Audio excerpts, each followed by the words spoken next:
Hey, Cleveland Browns, we know you drafted Shedeur with the 144th pick late in the 5th round. Congratulations.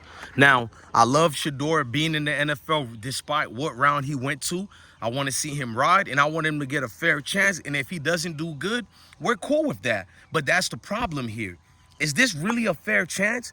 Everywhere you look, I'm almost nervous. You see Cleveland, beautiful communities, especially urbans, Mayo communities, all that. They're loving Shedeur being over there right now. We clearly see it. Because even Mayo people know if you're good, bro, as far as the talent.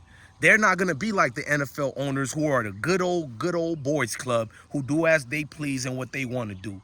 But with Shedeur's situation, it's just too much good going on, and people think it's going that way. Now, they got Deshaun Watson. He's not going to play this year. They owe him a guaranteed contract, so I doubt it they release him anytime soon. Maybe if they get a buyout, some type of new rules change. But in the meantime, they're stuck with Deshaun, so we can X him out. They got Dylan Gabriel, who we know they didn't even favor Dylan Gabriel like that. They didn't favor Dylan Gabriel as a 3rd-round pick, but yet they still drafted him like that. That also told us they were told not to get Shedeur. Yes, Cleveland Brown as well. That's my proof. Because if they love Dylan Gabriel, why not get him sooner?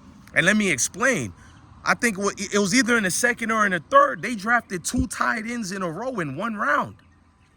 They already got good tight ends at Cleveland. Having a tight end was never Cleveland's issue. So it also shows you that organization is god horrible. Now, my opinions can change based on what they do with Shedeur, if Shedeur is good and given a chance. You feel me? So it's not like I'm telling them to give him a chance. I mean, give him the starting jobs. I'm only asking for a real chance because I have a right to be a real journalist and investigate. Why did you draft Shedeur? Of course, we know when you get Shedeur, you get quick access to fame for your organizations, meaning that did you get Shedeur to be some mascot or just to be in the news? Because Hard Knocks is not even allowing Cleveland to be part of Hard Knocks. I'm not going to get into that. It seems like a weird motive, but Shedeur is a magnet of success. It's not just only because he's Deion's son.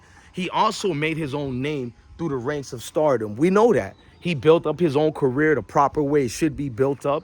So therefore, corporations and organizations don't care about what some racist NFL owner got to say or some failed Mayo pundits and Negrumps pundits, or all the catchwords you say on YouTube just for monetization. You don't think these organizations know that? You don't think they do their own backgrounds and homework? Or we're just sitting down to listen to what idiots on ESPN got to tell us, clowns on Fox Sports? Like, wake up, bruh.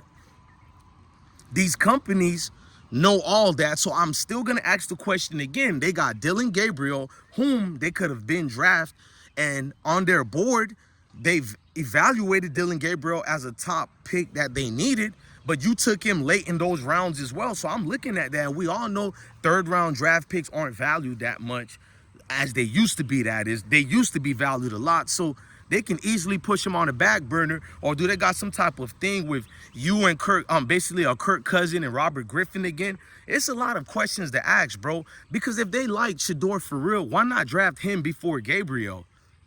I'm sorry, y'all. That's a valid question, bro. Gabriel, a 6-year senior, right? Who played for 3 different teams, right? And nothing could go good for him. He goes to Oregon where everything goes good for quarterbacks over there. Dan Lanning, I don't like Dan Lanning because he talks too much, but he's a good football coach, right? It's the same thing with Lincoln Riley. They can produce good quarterbacks. So who really did good? Did Dylan Gabriel do good, or did his coach help him with all those California players, Las Vegas players, Florida and Texas players? All those type of players are at Oregon right now. That's a 5-star, 4-star school. Oregon has never got his respect that it should get, but that is a blue blood school if you could see one in football. So my thing is, why waste time and get Shedeur at that level, bruh? So did you just only get him because he was so low and cheap and you know what you'll get back for him? That's what I think. But did you try to get him cheap to get something back so you could help him start and be the face of your franchise? Or is it to ridicule Deion Sanders even more? I don't mean to be negative, y'all, but I'm living in the real truth of things, bro. And I'm going to be here to investigate every moment to make sure they stay on their word. But it's like, even if I hold them accountable or whatever, they do as they please with these organizations. So y'all need to stop celebrating and stand on your P's and Q's, bro. I'm saying that to all content creators who support Colorado. Not you racists, not you weirdos who have weird reasons why you hate Shedeur, even though he didn't do anything to you. He don't play for your team. You don't even have to talk about him. But you guys talk about him every day and pretend it's not race.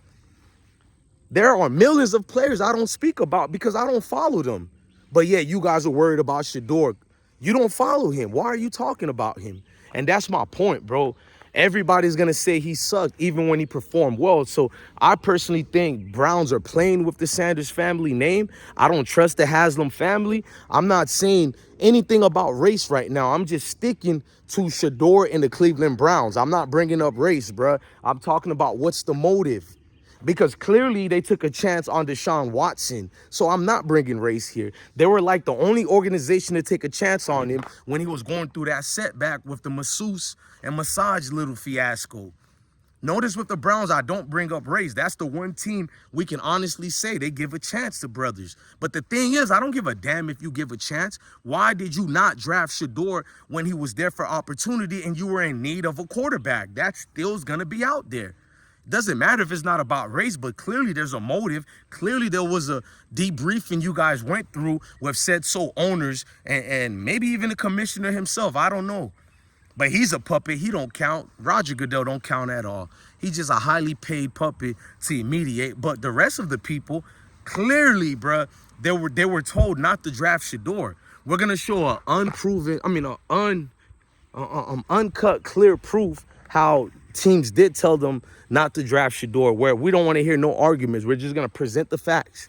Because there were teams that had Shedeur not even on their boards at all that were in desperation for quarterbacks. That's crazy. He's part of the class of the quarterback class, and you don't even have him on the board. Almost no teams did. So what happened?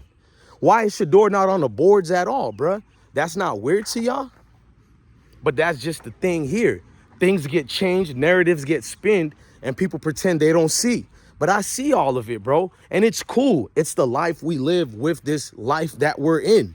So with me, excuse me, because my supporters were asking me, bro, why aren't you celebrating the Cleveland, bro? No, I'm celebrating Shedeur because I love my young brother and I want to see my young brother win. Go look at my news. I've been showing the videos of Shedeur talking in Cleveland schools, #1 jersey and all that. But no, you're not going to see videos of me telling the Browns thank you. I don't trust any of these people. If you ask me, I wish we had our own league. I'll go even more harder with the coverage if we had our own league. That's my future dream before I'm in that casket, to see us with our own league so we can't keep stepping and fetching for these people, bro.